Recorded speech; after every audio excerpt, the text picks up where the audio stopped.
This double initiator comp is becoming meta on Abyss fast. Since its release, teams from around the world have tried different ideas, like double controllers or O+Sova, whatever the hell this is. But sure enough, many teams are making their way back to a comp we're all familiar with. The Sova KO Jet with Omen and Cypher that we've seen on Ascent for the past 3 years. But why is this meta taking over again? Is it a comfort thing? Or is this comp really the best on Abyss? In Champ Seoul, DRX played Abyss 4 times and went undefeated. They absolutely bodied some of the best teams at the event, including Team Heretics and Fnatic. After reviewing all the matches at Champ Seoul, I strongly believe DRX is the best team at Abyss. The Koreans have been in the lab cooking it up. In this video, we're going to break down how DRX abuses Abyss's design with this comp.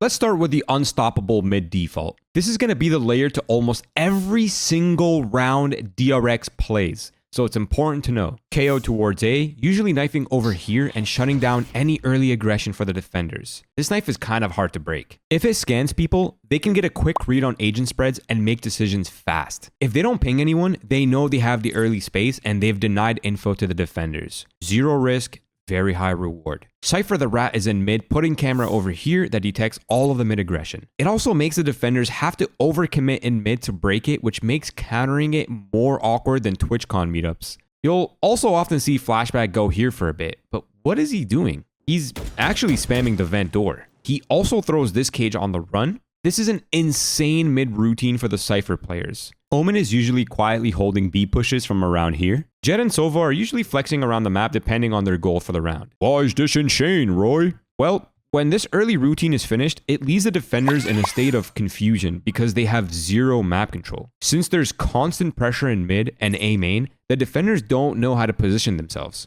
Look at how threatened Team Heretics felt versus DRX. They're worried about an A exec, the mid lurks, the vent lurk. It's so much pressure with so little risk to DRX. Anyways, DRX ends up hitting B because they heard Benji place a deep cam, which allowed them to decipher that this side of the map is likely weak. And guess what they do once they force plant real quick? They fall back to main so they can spam. Woo-wee! No one peeking.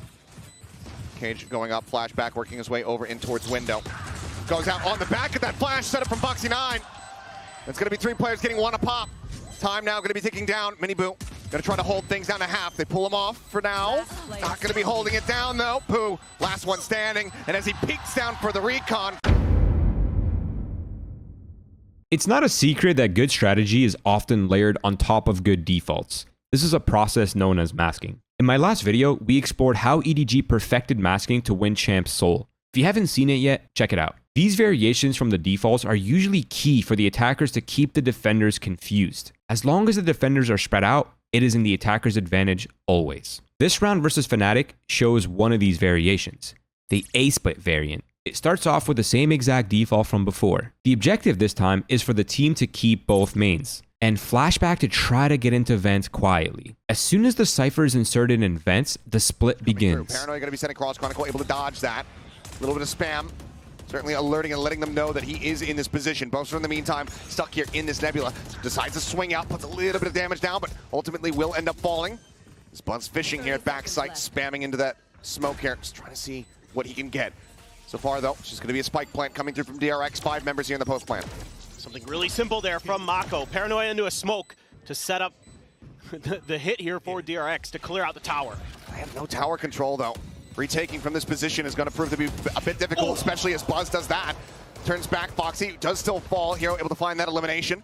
Double setup though in towers. Bane could end up dying. He does. Alpha, oh, a quick peek in, but then shut down. Flashback coming over the kill. Let's review that execute in detail from when Flashback got into vents. Mako sends Paranoia and then smokes really deep into spawn. Flashback pounces and holds the space with a trap here. A one-way KO flash for everyone in A main to swing, a follow-up by an unbreakable KO knife here that scans the entire site, Jet dashes to default into her smokes, smokes again to jump up, a KO flash through the Jet smoke to allow Buzz to fight back site, while a Sova dart is landing up here in the corner. The rest of the players can swarm site knowing they don't ever have to worry about heaven or flank. Literally no gaps, no holes, perfection.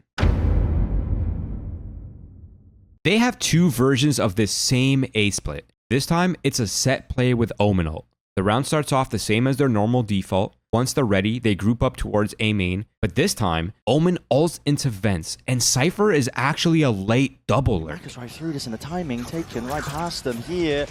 And this is going to be a squeeze and a pinch into these A anchoring players. MTA dropped straight to the floor here. An added benefit of Omen and vents is that he has this flash, which gets all of backside, denying the strongest defending positions and allowing them to swarm site pretty quickly. Kinda cool.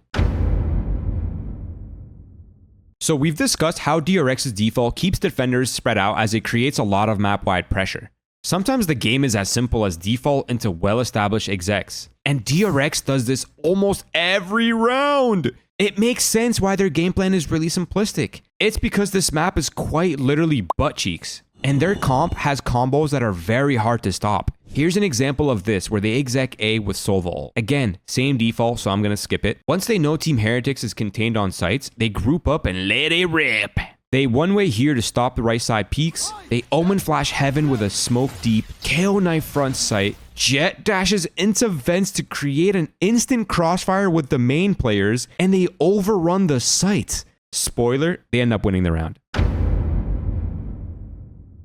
Okay, Roy, we get it. Their comp is so good towards A. But what about B? Hey, my bad, G. I got carried away. Yeah, it's insane at B too. Again, same default, so I'm skipping. They group towards B this time. A KO nade thrown before they execute that lands here. This nade is nice because it takes away the only strong defending position on this site. A super high Sova dart that lands here. While that's happening, they KO flash high to blind rafters and top site. Omen flash all of this towards bookshelf. Jet updraft and dash top bookshelf to fight anyone flashed by Omen. A KO knife that lands here, you know, just in case their entire kit wasn't enough. And in an instant, all the defending positions are taken over. It's actually impressive how bad the designs of these sites are. But respect to DRX for making execs that absolutely abuse it. That's it. That's their entire attack strat book, rinse and repeated with small variations. This is why this comp is broken on Abyss. The early default is so strong, and the execute potential is amazing. It's all facilitated by KO and Sova. Specifically the default knife, and this one on A site, and this one at B. This knife here might not seem very good in isolation, but when it's paired with an Omen flash here,